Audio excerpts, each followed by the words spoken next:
Welcome to the Deep Dive. We are thrilled you decided to spend some of your day with us. Yeah, we really are. Thanks for tuning in. So I want you to think for a moment about the one resource we all share. The one asset you can never, ever get back once it is spent. Time. Time, exactly. It dictates our lives, our daily schedules, and honestly, our underlying stress levels. But when you really step back and look at it, the way we read time, the way we speak about it, and especially the way we ask each other for it, is filled with, well, it's filled with hidden rules, historical baggage, and psychological quirks. Oh, absolutely. It is entirely woven into the fabric of our existence, yet we we almost never question the mechanics or the language behind it. We treat the clock on the wall or the numbers on our phone as an absolute given, Right. without even considering the complex cognitive gymnastics we perform just to understand what part of the day we're actually in. And that is the perfect setup for what we're looking at today, because we have a massive, truly fascinating stack of sources to synthesize for you. It's a great lineup today. It is. We are pulling from comprehensive English language guides, deep dives into the primary school math required to read an analog clock, and these extensive, culturally rich lists of time-based idioms. And to top it all off, we are bringing in a highly strategic guide from Sound Cartel on how modern media creators ask for your time using call to actions in the podcasting and digital video space. It's a brilliant collection of material because it takes us on a very deliberate journey. Our mission today is to explore the mechanics and the language of time from the ground up. Yes. We are going to move from the literal physical hands of a clock, wade through the subtle and, quite frankly, sometimes confusing nuances of conversational English, and finally arrive at the psychology of how we value our seconds in the modern digital economy of 2026. Okay, let's unpack this. Looking at the primary school breakdowns from our sources at Tutors and Snaith Primary, it is actually wild to realize how much subconscious cognitive load goes into reading a simple analog wall clock. Oh, the mental effort is staggering when you break it down. Right. We are not just looking at a picture. We are translating spatial geometry into a mathematical system in like a fraction of a second. We really are, and we completely take the marvel of that design for granted once we learn it in childhood. An analog clock usually features 3 stacked layers on a single dial. You've got the hour hand, the minute hand, and the fast-sweeping second hand. Yeah. But the mental math required to decode those hands is surprisingly sophisticated. I mean, think about it. The short hour hand doesn't just snap from the 1 to the 2. No, it creeps along. Exactly. It moves continuously, Right. representing a percentage of the hour passed. Meanwhile, the minute hand requires the viewer to mentally multiply the printed numbers by 5. Which brings up a fundamental question. Why are we multiplying by 5? Why is the clock face a circle divided into 60 minutes in the first place, rather than, say, a clean metric 100? That takes us all the way back to the ancient Babylonians. Wow, okay. Yeah, they used a base 60 numerical system known as a sexagesimal system. The reason it has survived for thousands of years, and the reason it is literally still on our wrist today, is because 60 is an incredibly practical number for dividing things up. How so? Well, it can be divided evenly by 2, 3, 4, 5, 6, 10, 12, 15, 20, and 30. Try doing that with the number 100, and you quickly end up with messy fractions. That makes a lot of sense, especially when you consider how the sources describe the visual geometry of the clock face, because we inherently divide that 60-minute circle into 4 quarters of 15 minutes each. Furthermore, we visually split the dial right down the middle, creating 2 distinct psychological zones. The past and the two. Exactly. The right side of the clock face, from minute 1 to minute 30, is what we call the past zone. The minute hand is physically moving past the top of the hour. But the moment that hand crosses the 6 at the very bottom of the dial, Everything changes. the entire left side of the clock becomes the toe zone. We completely shift our mathematical framework. We stop counting how many minutes have passed, and we immediately start counting how many minutes are left until the next hour begins. It requires a total mental pivot halfway through every single hour. But if we are talking about structural confusion, we have to look at the AM and PM system. The sources from Code Lucky and Preplay highlight this, and I want to dive into what those letters actually signify, considering we use them to organize our entire lives. Right. Well, they are direct abbreviations of Latin roots. AM stands for antemeridium, which translates literally to before noon. PM stands for postmeridium, meaning afternoon. And meridian means? The word meridian itself refers to the highest point the sun reaches in the sky during the day. Wait, if PM strictly means afternoon, calling the exact moment of 12 o'clock noon, 12:00 p.m. feels Completely counterintuitive. It's the start of the afternoon, not after it. No wonder it invites so many scheduling mistakes. It is a massive source of global confusion. 12:00 p.m. marks the precise boundary line, the beginning of the afternoon period. Conversely, 12:00 a.m. is midnight, the very beginning of the before-noon cycle of the brand new day. It's awful. It is a system that practically begs for human error, especially when booking flights or setting crucial alarms. Which is exactly why the sources point out the heavy reliance on the 24-hour clock alternative. It runs straight from 0000 to 23:59. How does that practically change things for industries that rely on it? It entirely eliminates the ambiguity of the Latin abbreviations. By treating the day as a single, continuous 24-hour block, it removes the need to clarify morning or evening. So no more waking up at midnight because you set your alarm for 12 a.m. instead of 12 p.m. Precisely. It is so mathematically efficient that it is the standard for international business, global logistics, healthcare, and the military.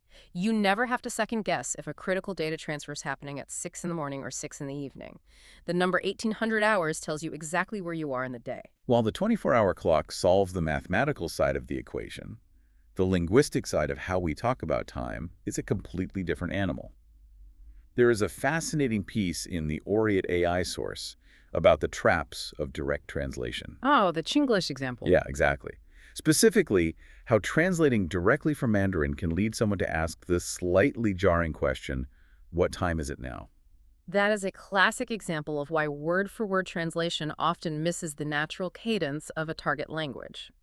In Mandarin, the inclusion of the character for now is grammatically standard and expected in that context. But in English, To a native English speaker, appending the word now to that specific question feels redundant. I suppose if someone asks for the time, the assumption is always that they need the current time. They aren't asking for a historical record of what time it was yesterday afternoon. Right, the context inherently implies the present moment. Adding the word makes the sentence feel a bit clunky or overly urgent. When would you actually use it? The only time a native English speaker would naturally append now to that question is if they were establishing a contrast, such as dealing with multiple time zones. If you are sitting in a London office calling a colleague, you might ask, "What time is it in Sydney now?" Ah, that makes sense. Otherwise, much smoother alternatives are preferred, like a simple, "What time is it, please?" or "What's the time?" Or in highly informal, colloquial settings, you might hear, "You got the time, mate." Here's where it gets really interesting. The source from VocalVibe breaks down how a single, seemingly insignificant article completely alters the entire meaning of the interaction. It's a huge difference. It is. If you are walking down the street, there is a massive difference between asking a stranger, do you have the time, versus asking, do you have time? The distinction is crucial, and it all hinges on the definite article, the. In English grammar, the acts as a specific pointer. If you ask, "Do you have the time?" you are explicitly requesting the current clock time. You're prompting the other person to look at their watch or pull out their smartphone. And if you drop that three-letter word, If you simply ask, "Do you have time?" you are no longer asking about the clock. You are inquiring about their personal availability. oh, wow. Yeah, you are asking if they have the capacity to do a favor, engage in a conversation, or help you with a task. Getting those two phrases mixed up can lead to highly awkward social encounters where you might accidentally ask a stranger for a major personal favor when you only wanted to know if you were late for your bus. Assuming you navigate that hurdle and successfully ask for the clock time, how do people actually respond? The reply source details two main conversational patterns. They do. The first pattern is the most direct and modern, simply stating the hour followed by the minutes, such as 2:15. Just reading the numbers straight across. Exactly. This pattern has become increasingly dominant because it perfectly mirrors how digital clocks display information. The second pattern is older, more traditional, and relies heavily on that geometric split we discussed earlier. It uses the minutes past or to the hour format. So 2:15 becomes 2:15. The sources also point out a really specific pronunciation quirk native speakers use when deploying that second pattern. It is something most people do without ever realizing it. Yes, when native English speakers use the word past in this context, they rarely enunciate it clearly. They almost universally drop the T at the end of the word. So blends together. Completely. So instead of a crisp, hard consonant in quarter past two, the words flow together seamlessly, sounding much closer to quarter past two or past three. It is one of those subtle linguistic markers of fluency that prioritizes the rhythm of the sentence over strict phonetic accuracy. Moving beyond the mechanics and the grammar, the sources from Learn English Weekly and About English open up a completely different perspective. They provide massive, exhaustive lists of idioms that prove time is not just a mathematical concept. It's not. It is a highly emotional one. We do not just read time, we feel it deeply in our bodies. The language we use serves as a direct mirror for our internal psychological state. If you look at these expansive lists of idioms, you can actually categorize them based on the specific anxieties or hopes we attach to the passing of the hours. Let's start with urgency. Right, let's examine the category of urgency and deadlines. When the pressure is mounting at work or in our personal lives, we rarely just state that we are busy. We escalate the language. We say we are pressed for time or that we are in a race against time. Some of the phrases sound like they belong in a high-stakes action movie rather than a corporate office. You really do. Sweating over a project and saying you are taking it down to the wire, or that you managed to pull off a miracle at the 11th hour, it creates a visceral sense of tension. It deliberately invokes the feeling of a ticking countdown. But we can contrast that high anxiety category with the idioms related to waiting and patience. When circumstances force us to slow down, our language shifts. We talk about needing to bide our time, or if we are stuck in a waiting room or at an airport gate, we talk about needing to kill time. Killing time is such an inherently violent and dismissive way to describe reading a magazine or scrolling on a phone while waiting for a flight to board. It implies that the duration has absolutely no intrinsic value and must simply be disposed of to get to the next meaningful event. Just throw it away. Right. But within this category of patience, there are also phrases that offer deep comfort. Take the idiom, all in good time. If someone is stressing over a stalled career or a difficult life transition, a friend might reassure them by saying, it will happen all in good time. That's a nice shift in perspective. It beautifully implies a sense of cosmic order, suggesting that events will unfold exactly when they are meant to, requiring trust in the process. How does that differ from the very similar phrase, in good time, without the word all? Dropping the word all completely removes the philosophical comfort. If you say, we navigated the traffic and arrived at the theater in good time, it is purely practical. It just means you arrived promptly with plenty of minutes to spare before the show started. The nuances are incredible. And then we have the category of idioms dealing with missed opportunities and nostalgia, the way we process the past. This is where we see the language of regret. You might lament that you missed the boat on a great real estate investment, or someone might criticize a company for being behind the times. But there's optimism there too, right? Absolutely. The language also provides built-in mechanisms for optimism. We console ourselves by saying better late than never, or we hope for future success by claiming the third time's the charm. And when we simply want to look back fondly on our youth, we bypass specific dates altogether and just say things were better back in the day. If we connect this to the bigger picture, these massive lists of idioms reveal something profound about our underlying cultural perception. Across all of these categories, urgency, waiting, and nostalgia time is overwhelmingly treated as a finite, incredibly precious resource. Like money. It is spoken about exactly like a currency. It is something to be lost, made up for, spent, saved, wasted, or beaten. We do not just passively exist as time flows around us. We are in a constant, active, and often stressful negotiation with it. That conceptualization of time as a currency creates the perfect bridge to our final source material. Because if time is money, and if we have all this built-in linguistic anxiety about wasting it, we need to talk about the modern economy of time. The attention economy? Exactly. We have covered how to calculate it and how to speak about it, but how do modern digital platforms exploit those anxieties? The Sound Cartel source gives us a strategic breakdown of call to actions, or CTAs, specifically in the podcasting and digital media space of 2026. The landscape of 2026 is totally defined by the attention economy. Listener and viewer attention is incredibly fragmented. It is fiercely protected by algorithm-driven feeds, constant push notifications, and AI-generated summaries that try to save people time. The noise is deafening. The digital environment is overwhelmingly noisy. So when a creator or a brand wants you to actually do something, to take your valuable, finite time and spend it engaging with their ecosystem, they have to be incredibly strategic. They cannot just ask. They have to navigate the anxiety we just discussed. According to the Sound Cartel Guide, navigating that anxiety requires strict adherence to something called the one-shot rule, a concept popularized by the New York-based podcaster Amanda McLaughlin. How does that rule function in practice? The one-shot rule is brilliant primarily because of its restraint. The rule dictates that a creator should give their audience just one exceedingly clear call to action per piece of content. Just one. Just one. This is rooted in the psychological reality of decision fatigue. Imagine a creator finishes an incredible deep dive, but then spends the last 2 minutes saying, please subscribe to the show, leave a 5-star review on Apple, download our free 100-page PDF guide, follow our daily updates on Instagram and TikTok, and be sure to join our exclusive Discord community. Hearing that list out loud, it feels like they are asking for way too much currency all at once. It is paralyzing. It causes a complete cognitive bottleneck.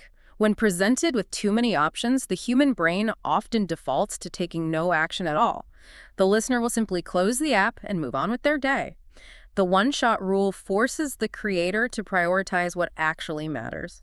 To successfully execute that single shot, Sound Cartel outlines 4 foundational pillars for a CTA. They call them the 4 S's. Could you break down what those are and why they matter? The 4 S's stand for specific, singular, simple, and strategic. Specific means you must clearly articulate exactly what you want the listener to do, leaving no room for ambiguity. Singular ties directly back to the one-shot rule, focusing on one exclusive action.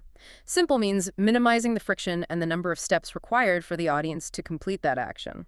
Finally, strategic dictates that the chosen action must actually align with the broader business or creative goals of the campaign. Let's talk about the simple pillar, because the sources emphasize creating a frictionless experience as the ultimate form of respect for the audience. If you want someone to visit a specific web page, you don't read out a massive string of random characters and backslashes over an audio format. You absolutely cannot do that. You have to use a single, memorable, and easily trackable URL, such as a custom bit.ly link or a simple redirect from your main website domain. Keep it clean. Keep it exceptionally clean. The Sound Cartel source highlights the ABC's Bang On podcast as a prime example of doing this well. They discuss complex pop culture topics, but they make a direct, active connection between their audio content and the specific show notes. They provide easy-to-find links to the exact articles or videos they are referencing. It requires almost zero effort from the listener to follow through. So what does this all mean? When you synthesize the psychology of time with digital media strategy, it means that a well-crafted call to action isn't just a clever marketing tactic. In today's aggressive attention economy, a simple, singular CTA is the ultimate litmus test of whether a creator genuinely respects their listeners' time. That's right. If a brand makes it difficult, confusing, or overwhelming for you to engage, they are fundamentally signaling that they do not value your seconds. That is a very sharp, accurate way to analyze it. To synthesize the entire scope of what we have explored today, we have taken quite a comprehensive journey through the concept of time.